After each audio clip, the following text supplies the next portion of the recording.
The phantom signal. The Odyssey 7 limped toward the red planet, its hull still smoking from the Harvester attack. Commander Leora Vec stared at the cracked viewscreen where those last, impossible words hung in the air.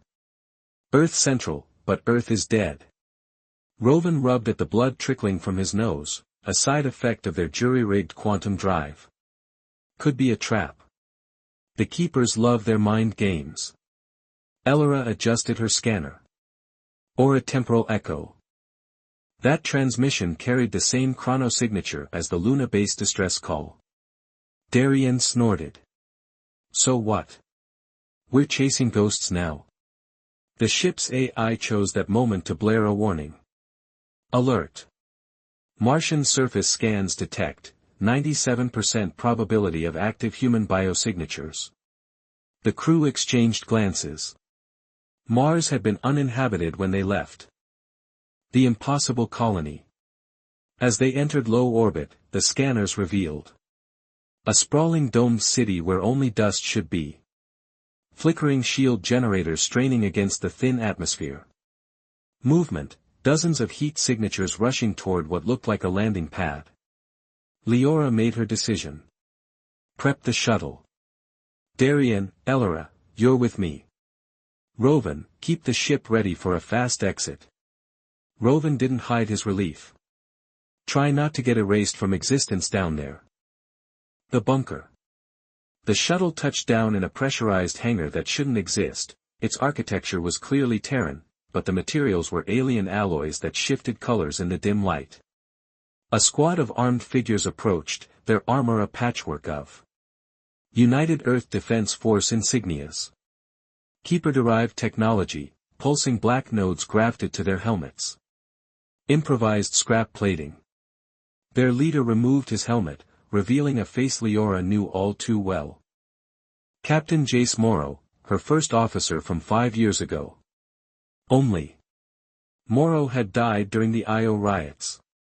Took you long enough, Morrow said, grinning. Welcome to New Earth, Commander.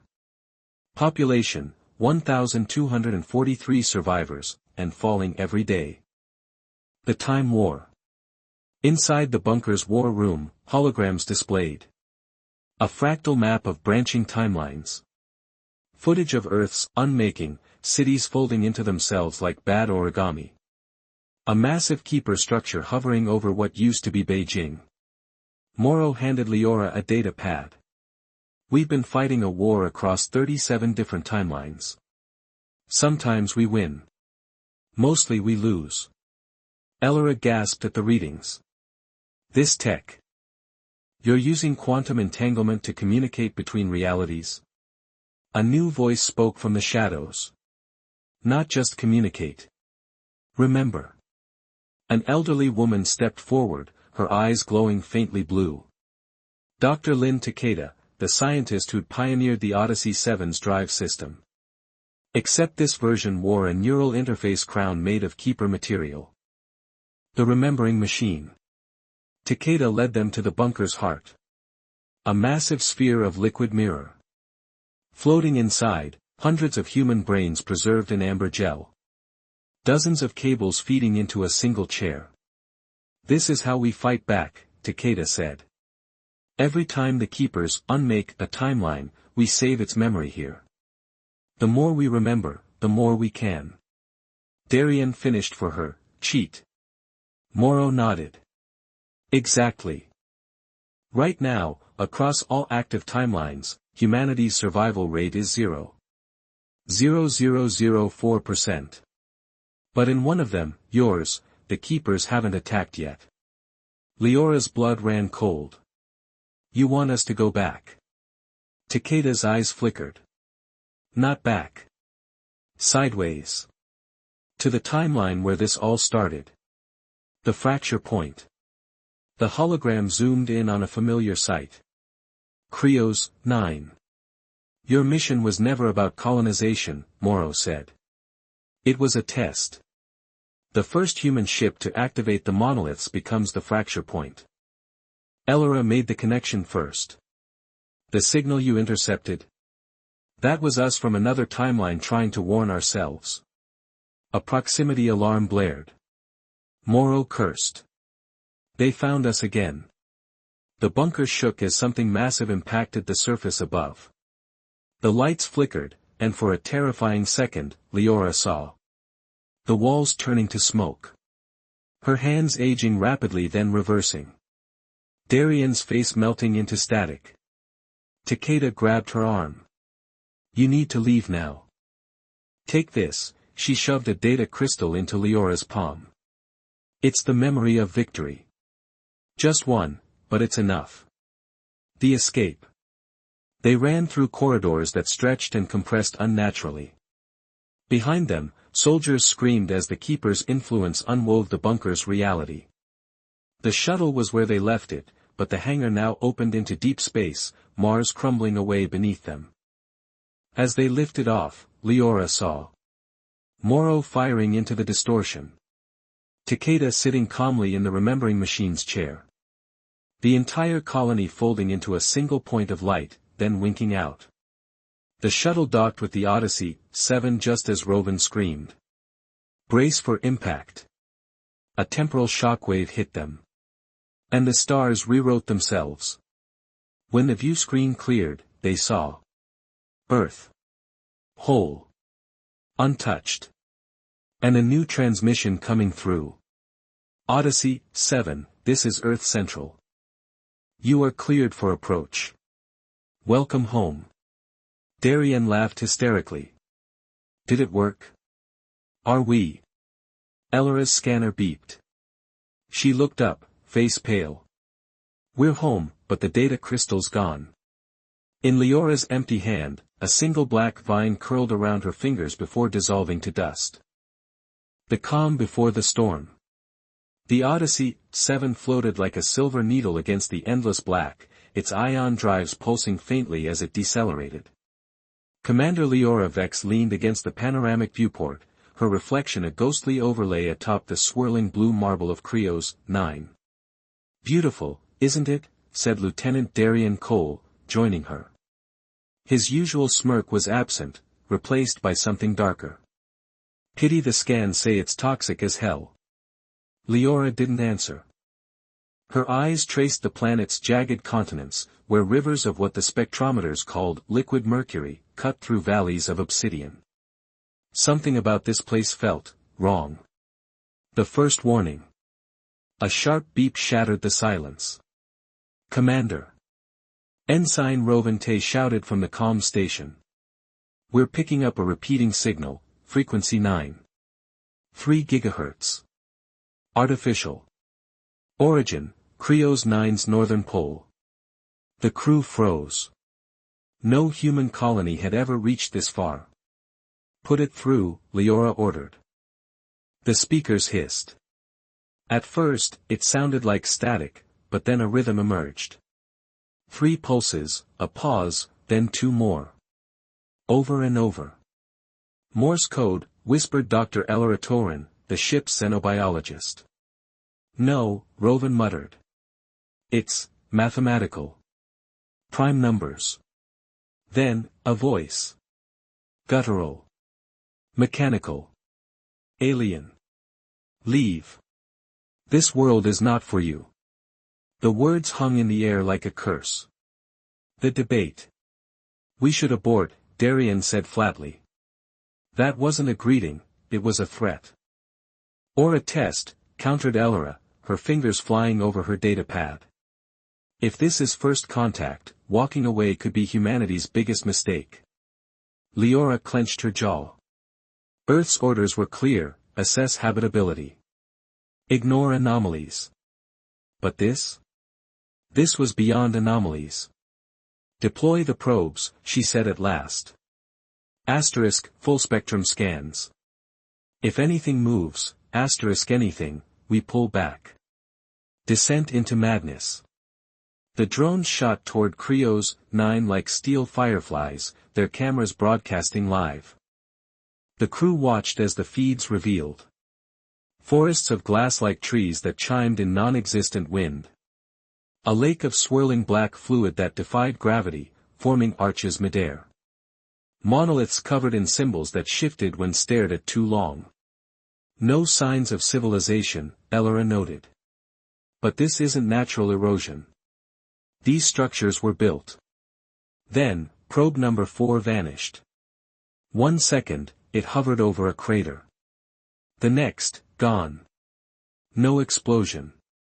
No debris. What the hell, Rovan began. The Odyssey 7's lights flickered. A deep, subsonic groan vibrated through the hull. Gravitational spike. Darien yelled. Something's pulling us. The ship lurched. The stars outside twisted. Leora's stomach dropped as the viewport warped, Creos, 9 stretched like taffy, its continents melting into spirals. Brace for blackness. The awakening. Leora woke to the acrid smell of burning circuits. The bridge was bathed in emergency red light. Half the crew was unconscious. Report, she croaked. Engines dead. Life support at 30%. Anne. Darien swallowed hard. The stars are wrong. Leora stumbled to the viewport. The sky was a sickly violet. No constellations she recognized. No Creos, 9. Just an enormous structure, a floating black citadel, its edges blurring like ink in water. We're not in our universe anymore, whispered Elora. A shadow moved inside the ship. The crew turned slowly. A figure stood on the bridge. Tall. Skeletal. Its body a mosaic of shattered light. It spoke without moving its mouth. You were warned. The broken homecoming.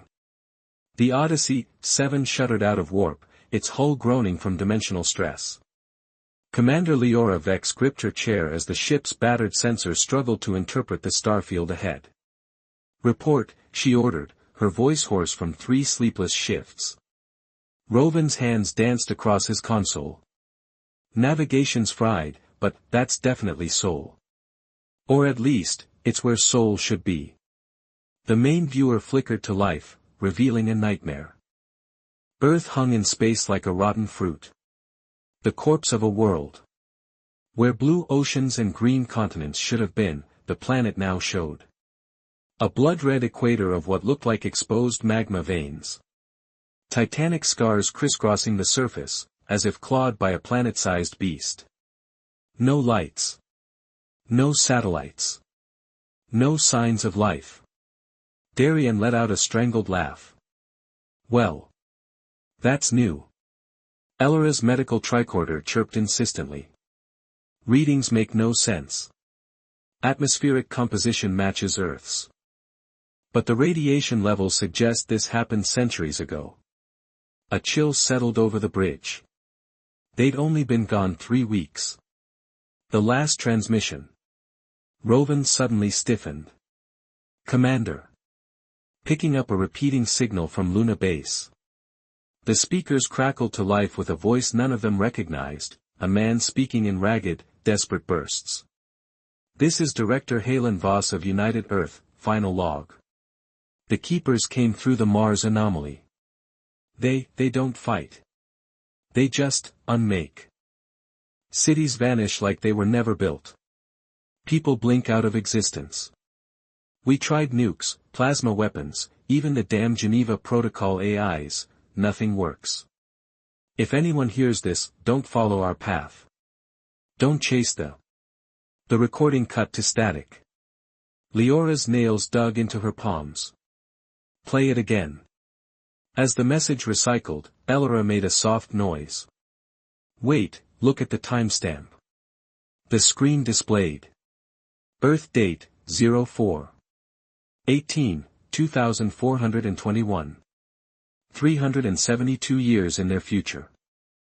The quantum paradox. Rovan ran frantic diagnostics. This isn't our timeline. The dimensional jump must have screwed us sideways through time, Darien finished. Fantastic. A proximity alarm blared. Something's approaching. Elora warned. On screen, a derelict space station drifted toward them, its design unmistakably human, but covered in pulsing black vines that seemed to move against the solar wind. Then the vines detached. The harvesters. The black tendrils reconfigured mid-flight, forming into swarm drones shaped like skeletal hands. A central orb with a single, pulsing red eye. Leora barked orders, evasive maneuvers. Charge plasma turrets. The Odyssey 7 jerked sideways as the first wave struck. The creatures phased through shields, latching onto the hull with a sound like glass scraping bone. They're eating the ship. Rovan yelled as entire system nodes went dark. Elora pulled up a horrifying scan. They're not machines, they're fragments of the Keeper's reality. Like white blood cells attacking an infection. The sacrifice play. Darien suddenly unbuckled. I've got an idea. Leora grabbed his arm. Whatever you're thinking, no. He flashed that reckless grin. Relax, boss. Just gonna give them a better snack. Before anyone could stop him, he jettisoned the damaged warp core. Programmed it to emit a fake human biosignature. Detonated it early. The explosion created a temporal distortion, exactly like their earlier encounter. The harvester swarm screeched and changed course, diving into the anomaly after the decoy. The terrible truth. As the crew caught their breath, Elora made a gut-wrenching discovery.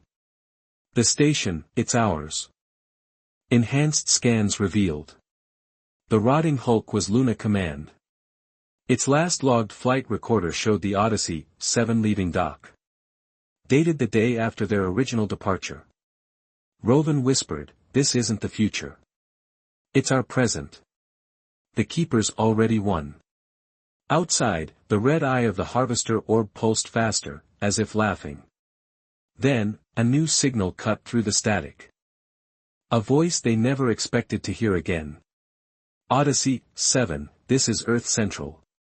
If you're receiving this, follow these coordinates immediately. We found a way to. Transmission terminated. The coordinates led to Mars.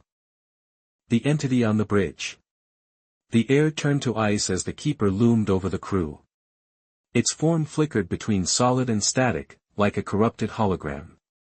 Commander Leora Vex forced herself to stand, her boots magnetizing to the deck to counter the ship's failing gravity. "What are you?" she demanded. The Keeper's voice vibrated through their bones, bypassing their ears entirely. "We are the architects of silence. The scissors that trim the frayed edges of existence." Engineer Rovente choked out a laugh. "Oh great. We're getting philosophy lessons from a glow-in-the-dark skeleton." A tendril of black energy lashed from the Keeper's hand, wrapping around Rovan's throat, not choking, but silencing him mid-breath. "Your noise disrupts the equilibrium," the Keeper intoned. "The holographic nightmare." The Keeper raised a clawed hand. A hologram erupted in the center of the bridge, showing a fleet of human ships, centuries more advanced than Odyssey 7, embedded in Krios 9's crust like fossils. A city of glass spires crumbling into the mercury oceans, its inhabitants frozen mid-scream. A black hole opening above the planet, swallowing reality itself in reverse. This is impossible," whispered Dr. Elora Torin, her hands shaking. "No human civilization ever reached this level." "Not yet," the Keeper corrected. "But you will. And when you do, you will break what must not be broken." "The bargain." Leora stepped forward. "We didn't know. Let us leave, and we'll never return." The Keeper's hollow eyes bored into her. "Ignorance is no defense. The others begged too, before we unmade them." Darien grabbed a plasma cutter from the wall. "Yeah. Well, we're not dying to a glorified librarian." He lunged. The Keeper didn't move. Darien's body passed through it, then kept going, his limbs stretching like taffy as he screamed. "You are linear. We are infinite." With a flick of its wrist, the Keeper rewound Darien back to his original position, now pale and gasping. The escape attempt. Rovan mouthed, "What the hell," to Leora, still voiceless. She nodded toward the auxiliary control panel. While the keeper monologued, "Your species is a spark in the dark, dangerous, but brief." Elora discreetly rerouted power to the ship's experimental quantum anchor, a device meant to stabilize wormholes. "Ready?" Leora mouthed. Rovan flipped the switch. A pulse of blue energy erupted from the Odyssey 7's hull. The keeper shrieked, its form distorting like a glitching screen. "You dare!" The ship lurched violently, hurling the crew against the walls as reality ripped open around them. The price. When the spinning stopped, the keeper was gone. "Did we kill it?" Darien panted. Elora checked the sensors. "No. We just pissed it off." Outside the viewport, the black citadel cracked apart like an egg, revealing a swirling vortex of fractured timelines. A Earth covered in ice. A Mars with a dying sun. A version of the Odyssey, 7 drifting dead, its hull covered in strange vines. "We're in the cracks between dimensions," Elora realized. Then, the ship's AI spoke, its voice corrupted. "Warning. Historical database mismatch. Earth's last transmission received, 200 years ago." Leora's blood ran cold. "What does that mean?" Rovan, finally able to speak, croaked, "It means we might not have a home to return to." The keeper's final message.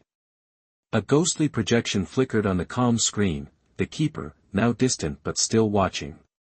"Run, little sparks. Warn your kind. The universe is older than you know, and some doors should never be opened." The vortex collapsed, spitting the Odyssey 7 into normal space. Creo's 9 was gone. And Earth's comms were silent.